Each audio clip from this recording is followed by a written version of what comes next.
My name is Lala Juarez, and at 24 years old, I was diagnosed with pulmonary arterial hypertension. And at 30 years old, I had a double lung transplant at the University of Utah Health.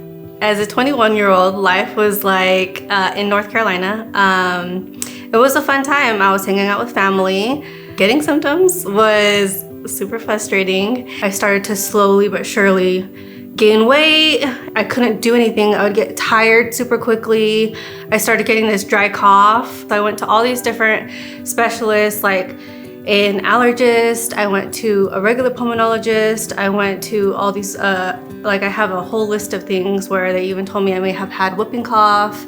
I went to go to my grandma's, and she was going to her pulmonologist appointment, and she was telling me, tell the doctor, tell her what's going on. So I told her all these symptoms, what's happening to me, and she's just like, well, I can't tell you because you're my patient, but I could tell you as a friend, you should go see this lady who was my pulmonologist. To get diagnosed for pulmonary hypertension, you need a right heart cath.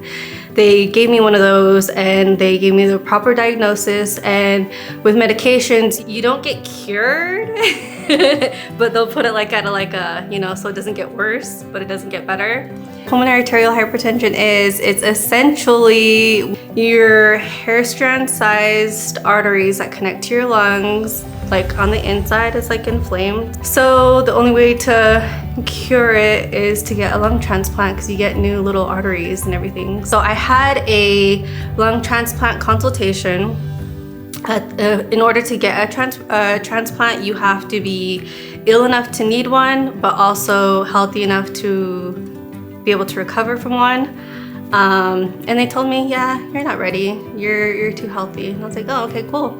So March of 2021, I went to go do another consultation, and I was like, okay, been here, done that. They're gonna say, oh, you're too healthy for one. You know, that was my intentions going in. And she's just like, guess what, you're ready. And I was like, what? I thought you were gonna tell me another 2 years or whatever, you know. She's like, no, you're ready.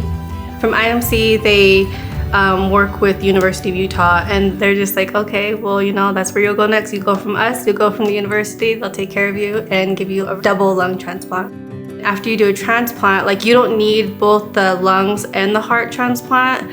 The heart is a muscle, so it'll repair itself. So once you get new lungs, your heart will go from this and go back to normal size.